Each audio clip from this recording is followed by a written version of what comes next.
Hello दोस्तों, स्वागत है आपका आज के हमारे नए क्लास में। और आज क्लास 12 के स्टूडेंट्स के लिए हम फिजिक्स में एक क्वेश्चन लेकर आए हैं जो कई बार आपके ऑब्जेक्टिव में हमने कई ये सेटों में देखा है, तो सोचा आपके लिए एक वीडियो बना दें। कई बार ये एग्जाम में पूछा गया और इस टाइप के कई क्वेश्चंस आपके एग्जाम में पूछे जाते हैं। और खास करके ऑब्जेक्टिव में या जो एक एक नंबर में क्वेश्चन अति लघु में आते हैं उसमें क्वेश्चन पूछ लिए जाते हैं। क्वेश्चन है आपका कि 24 ओम प्रतिरोध वाले तार को एक समबाहु त्रिभुज के रूप में मोड़ा गया है और किसी दो किनारों के बीच आपको प्रभावी प्रतिरोध निकालना है। और इसमें ऑप्शन दे रखे हैं 9/2 ओम। ये जो इस तरीके से निशान बना है इसको ओम का निशान है, ये प्रतिरोध का मात्रक होता है।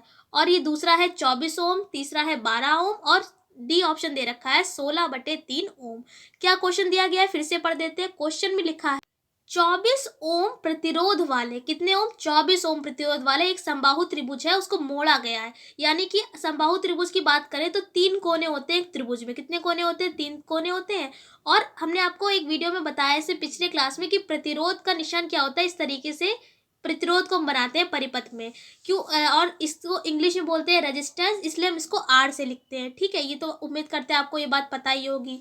फिर उसके बाद हमने आपको बताया कोई भी त्रिभुज है उसमें कितने कोने होते हैं? 3 कोने होते हैं। यहाँ पर त्रिभुज है यानी कि समबाहु त्रिभुज की बात करी गई है और कहा गया है 24 ओम प्रतिरोध है। कितना ओम है? 24 ओम। तो अगर हम इस तीनों भुजाओं में इसको तोड़ दें तो क्या हो जाएगा? यहाँ पर 8 हो जाएगा, यहाँ इस भुजा का 8 ओम हो जाएगा प्रतिरोध और इस भुजा का 8 ओम प्रतिरोध हो जाएगा। क्योंकि देखिए 8 8 8 कितना हो जाएगा? 24 हो जाएगा। क्योंकि यहाँ पर आपको ये नहीं समझना है, कई बच्चे यहाँ पर इस तरीके से गलती कर देंगे, जैसे कि आपने ये बना लिया यहाँ पर इस तरीके से और आपने क्या किया, यहाँ पर भी 24 ओम प्रतिरोध कर लिया, ये भी 24 कर लिया और ये भी 24 कर लिया, जो कि आपका सवाल यहाँ पर गलत हो जाएगा। साफ साफ क्वेश्चन में कहा गया है कि केवल 24 ओम प्रतिरोध का ही तार है। अगर यहाँ पर अगर आप सारी भुजाओं में 24 ले लेंगे तो ये बहुत ज़्यादा हो जाएगा यहाँ पर तार का प्रतिरोध। ठीक है, तो आपको क्या करना है, इस 24 को 3 भुजाओं में तोड़ लेना है। तो यहाँ पर आप इस तरीके से डायग्राम बनाएंगे अपना। ये प्रतिरोध का निशान हम आपको बता ही चुके हैं। तो यहाँ पर हमने मान लिया है 8 ओम है, ये क्या है 8 ओम और ये भी क्या है 8 ओम है। क्योंकि 24 दे रखा था उसके अकॉर्डिंग हमने तीनों भुजाओं में 8 ओम ले लिया है। अब क्या करेंगे, अब आपको आगे बताते हैं। क्वेश्चन उम्मीद करते हैं आपको समझ में आ गया होगा। और हमें किसी, जैसे कि जो 3 भुजाएं थी इनमें से कोई हमें 2 भुजाओं के बीच यानी 2 किनारों के बीच हमें प्रभावी प्रतिरोध को निकालना है। अब ये देखिए हमने क्वेश्चन जिस प्रकार लिखा था उसके अकॉर्डिंग आपको सॉल्यूशन डाल के स्टार्ट कर देना है। यहाँ पर देखिए हमने लिख दिया प्रश्न अनुसार जो 24 ओम प्रतिरोध वाले तार को एक समबाहु त्रिभुज के रूप में मोड़ा गया है। तो यहाँ पर देखिए हमने इस तरीके से ये बना दिया है, आप भी इस तरीके से बना लें। अब यहाँ पर आपको एक बात बताते हैं, जब भी प्रतिरोध निकालने के लिए कहा जाता है तो देखिए 2 क्रम होते हैं। यहाँ पर आपको 2 फॉर्मूले ही यूज करे जाएंगे इस चैप्टर में या जो भी आप सवाल लगा रहे हैं। देखिए एक होता है क्रम समांतर क्रम और एक होता है श्रेणी क्रम। हमने आपको क्या बताया, 2 क्रम होते हैं। एक क्रम क्या होता है, समांतर, पहला होता है श्रेणी क्रम और दूसरा क्रम होता है समांतर क्रम। इन 2 क्रमों में हम क्या करते हैं, प्रतिरोधों को जोड़ते हैं।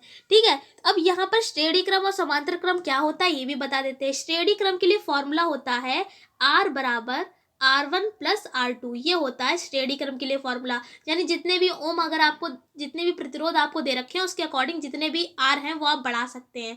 जरूरी नहीं है यहाँ पर आप R1 R2 ही रखें, R3 है तो आप R3 कर लेंगे। यानी कि जैसी जरूरत होगी वैसा हम काम करेंगे, लेकिन श्रेणी के लिए फॉर्मूला यही होता है R बराबर R1 प्लस R2, जो भी आपका आगे जितना बढ़ता जाए। फिर समांतर क्रम की बात करें तो समांतर क्रम के लिए फॉर्मूला होता है 1/R बराबर 1/R1 प्लस 1/R2। इस तरीके से जो भी आपका आगे बढ़ रहा है जितने भी ओम है उसके अकॉर्डिंग। यानी कि अगर बात करें तो 1/R वाला जो है वो है हमारा समांतर और श्रेणी की बात करें तो क्या आता है R बराबर R1 प्लस R2। यहाँ पर देखिए हम आपको केवल एक सवाल ही बताएंगे। इसके तरीके के जो भी आपके सवाल है वो आप खुद लगा सकते हैं, इसलिए आपको डिटेल में बता रहे हैं इसके बारे में। मेरा मोटिव यही है कि आपको जितनी भी चीज़ें हैं उसको क्लियर करना है एक एक बात, जिससे कि ज़रूरी नहीं है कि आप केवल यही सवाल लगाएं, इससे तरीके के जितने भी आप सवाल हैं वो भी आप लगा सकें। अब यहाँ पर हमने आपको श्रेणी और समांतर 2 क्रम बताए। अब देखिए जैसे कि अगर श्रेणी क्रम क्या होता है, जैसे कि अगर आप यहाँ पर जो जो वो होती है हमारी बलफिया, जो हमारी दिवाली में यूज़ करी जाती है, उसमें वो सब क्या होती है, श्रेणी क्रम में जुड़ी होती हैं।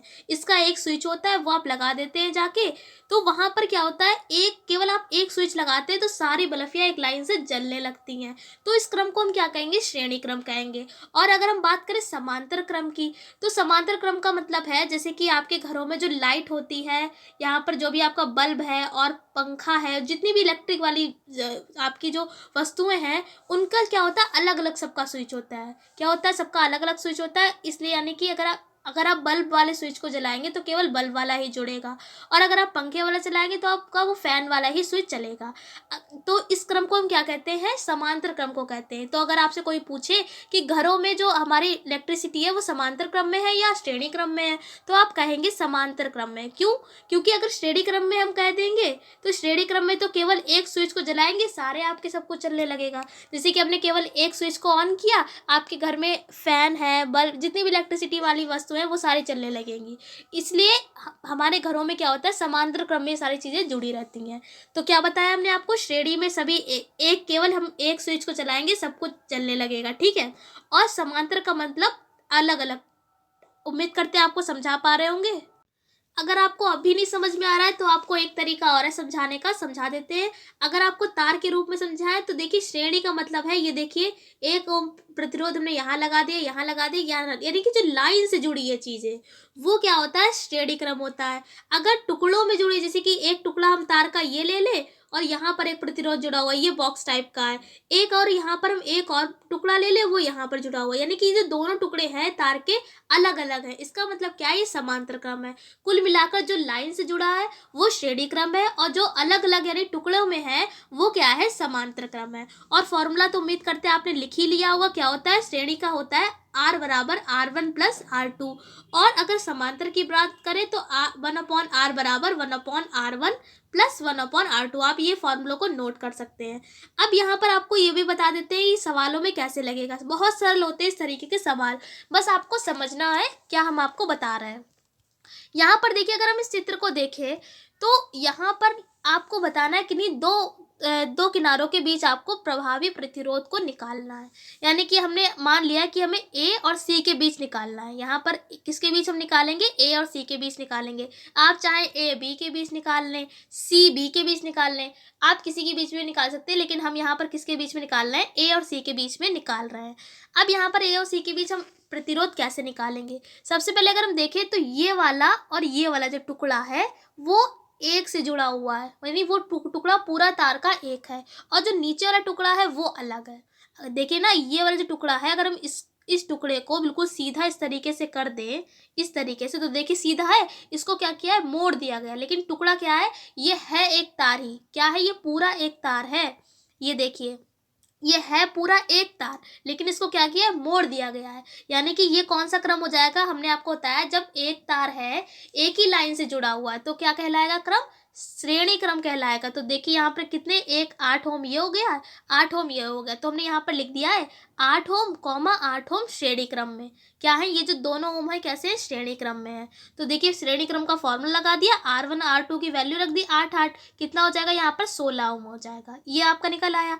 अब यहाँ पर देखिए ऊपर वाला हमने ये पार्ट सॉल्व कर लिया है, यानी कि ये कितना आ गया है, 16 ओम आ गया है। कितना आ गया है, 16 ओम आ गया। लेकिन अब ये देखिए ऊपर वाला तो ये आपका निकल आया है 16 ओम, ठीक है। अब ये नीचे वाला भी एक टुकड़ा और बचा है, ये वाला। अब आप यहाँ पर देखिए, आप खुद ये बात देखिए, एक ये टुकड़ा हो गया जिसका आ गया 16 ओम, एक ये है जिसका है 8 ओम। अब देखिए ये कहीं से आपस में मिल रहे हैं या एक ही लाइन से, नहीं, ये अलग अलग टुकड़े हैं। कैसे टुकड़े हैं, दोनों ही अलग अलग टुकड़े हैं। इसका मतलब ये कौन सा क्रम हो जाएगा, हमारा समांतर क्रम हो जाएगा। तो हमने फिर अगली लाइन में लिख दिया है कि 16 ओम 8 ओम। 8 ओम कैसे, समांतर क्रम में, क्योंकि इस पूरे का जो आप सॉल्व करेंगे वो दोनों साथ में लेकर चलना पड़ेगा।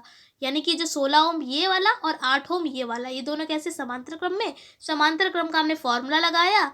अब यहाँ पर देखिए, अगर आपको एलसीएम नहीं लेना आता है यहाँ पर, अगर तो बता देते हैं, 16 और 8 की आप नीचे जैसे कि लिखा हुआ है 1/16 प्लस 1/8, ये लिखा हुआ है। अगर आपको नहीं एलसीएम लेना आता है तो बता रहे हैं, फिलहाल ये तो एलसीएम लेके सही तरीके से लिखा ही हुआ है।